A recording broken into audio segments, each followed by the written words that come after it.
So hello everyone, কেমন আছো তোমরা সবাই? অনেকদিন পরে তোমাদের এএনএম জিএনএম 2026 এর জন্য ভিডিও নিয়ে আসছি। তো আজকে থেকে তোমাদের রেগুলার ভিডিও পাচ্ছ এক্সেলেন্ট বাংলা ইউটিউব চ্যানেলে। আর তোমাদের পড়াশোনা কেমন চলছে সেটা অবশ্যই কমেন্টে জানাও। ওকে, অবশ্যই এটা জানাবে। এবং কোন কোন পার্টে প্রবলেম হচ্ছে সেটাও আমাকে কমেন্টে জানাতে পারো। ওকে, তো চলো আজকের লাইফ সায়েন্সের ক্লাস নেব। এতদিন ম্যাথ, রিজনিং থেকে শুরু করে ফিজিক্যাল সায়েন্স সব রকমের ক্লাস নিয়েছি, তো আজকে লাইফ সায়েন্সের ক্লাস নেব। ওকে, তো চলো দেখা যাক। আজকে একদম খুব ইম্পর্টেন্ট একটা টপিক আছে, জীববিদ্যা ও মানব কল্যাণ। ওকে, এটা ক্লাস 9-এর চ্যাপ্টার, তোমরা সবাই জানো। তো সেই সূত্রে আজকে এই চ্যাপ্টারটা ধরা হোক। তো চলো।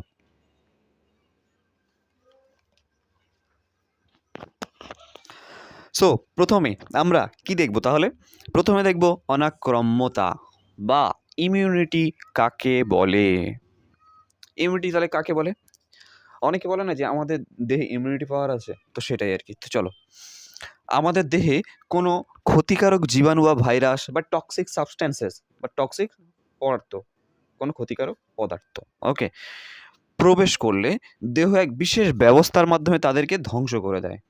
একটা বিশেষ ব্যবস্থা আছে, সেই ব্যবস্থার মাধ্যমে ধ্বংস করে দেয়। এই যে ক্ষমতাটাকে বলা হচ্ছে ইমিউনিটি বা অনাক্রম্যতা। বোঝা গেল আশা করি অনাক্রম্যতা বা ইমিউনিটি কাকে বলে, এটা হয়ে গেল। এবার চলো অনাক্রম্য তন্ত্র কাকে বলে। অনাক্রম্য তন্ত্র কাকে বলে? ইমিউনিটি সিস্টেম বিভিন্ন কোষ ও তাদের সমন্বয়ে গঠিত যে তন্ত্র দেহকে রোগ আক্রমণের হাত থেকে রক্ষা করে। তাহলে এখানে কি বলছিল এতক্ষণ? যে দেহ এক বিশেষ ব্যবস্থার সাহায্যে তাদেরকে ধ্বংস করে।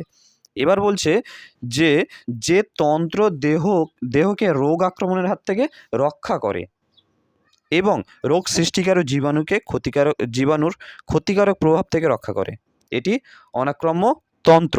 ওকে, ইমিউনিটি সিস্টেম। ওকে, চলো নেক্সটটা দেখা যাক। এবার দেখব কি আমরা? এবার দেখব অ্যান্টিজেন। তাহলে যে সকল বিজাতীয় জীবাণু দেহে প্রবেশ করলে অ্যান্টিবডি সৃষ্টি হয়। তাহলে কি? বিজাতীয় বস্তু যদি ঢোকে তাহলে কি হবে? অ্যান্টিবডি সৃষ্টি হবে। তাদের কি হবে? তাদের অ্যান্টিজেন বলে। এক্সাম্পল কি দেব?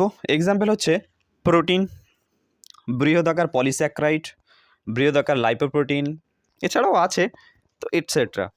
এবার আমরা দেখব অ্যান্টিজেন কয় প্রকার। আমরা জানি অ্যান্টিজেন অলওয়েজ টু টাইপস, দুই প্রকার, একটা হচ্ছে এক্সোজেনাস, একটা হচ্ছে এন্ডোজেনাস। ওকে, তো চলো নেক্সট আমরা দেখব এক্সোজেনাস কাকে বলে। এক্সোজেনাস, ওকে, এক্সাম্পলটা সহ দেখব। চলো এবার আমরা দেখব এক্সোজেনাস আর এন্ডোজেনাস। ওকে, এক্সোজেনাসটা কি তাহলে প্রথমে দেখি। এক্সোজেনাস হচ্ছে যে সকল অ্যান্টিজেন প্রাণীদেহের বাইরে তৈরি হয়, প্রাণীদেহের বাইরে যেসব অ্যান্টিজেন তৈরি হয় সেটা হচ্ছে এক্সোজেনাস। আমরা কি জানি? এক্সো কথাটা দেখো, এক্সো অর্থাৎ বাইরে, এখান থেকেই আমরা বুঝতে পারছি এক্সো অর্থাৎ বাইরে তৈরি হবে। এন্ডো, এন্ডো মানে দেখো, এন্ডো মানে ইন, ভেতরে, ভিতরে। ওকে, এখান থেকে আমরা বুঝতে পারছি কোনটা বাইরে উৎপন্ন হবে আর কোনটা ভিতরে উৎপন্ন হয়। তো চলো, তাহলে যে সকল অ্যান্টিজেন প্রাণীদেহের বাইরে উৎপন্ন হয় সেটি হচ্ছে এক্সোজেনাস অ্যান্টিজেন। উদাহরণ কি আছে? উদাহরণ হচ্ছে পরাগরেণু, দূষক পদার্থ, ভেষজ পদার্থ, রোগ সৃষ্টিকারী জীবাণু, এগুলো হচ্ছে কি এক্সোজেনাস, বাইরে। এবার আমরা দেখব এন্ডোজেনাস, ভিতরে, যেটা যে সকল অ্যান্টিজেন প্রাণীদেহের ভিতরে উৎপন্ন হয় সেটি হচ্ছে এন্ডোজেনাস। সরি, এখানে ভুল লিখলাম একটু, এন্ডোজেনাস। ওকে, তাহলে এক্সাম্পলটা কি হচ্ছে? ইঁদুর, বিড়াল, ভেড়া, ঘোড়া ইত্যাদির লোহিত রক্তকণিকা অবস্থিত আছে। কি লোহিত রক্তকণিকা অবস্থিত আছে?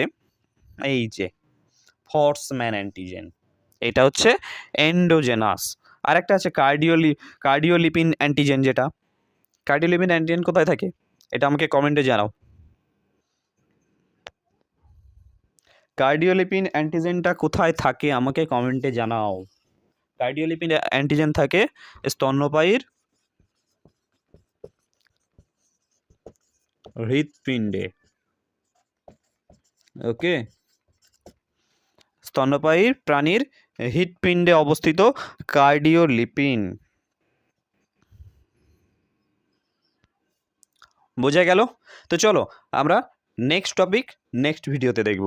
ওকে, এটা জাস্ট প্রথম অংশটুকু আমি ছোট্ট একটা ভিডিওর মাধ্যমে দেওয়া হলো। যদি ভালো লাগে অবশ্যই তোমরা কমেন্ট করো এবং এক্সেলেন্ট বাংলা চ্যানেলটাকে সাবস্ক্রাইব করো।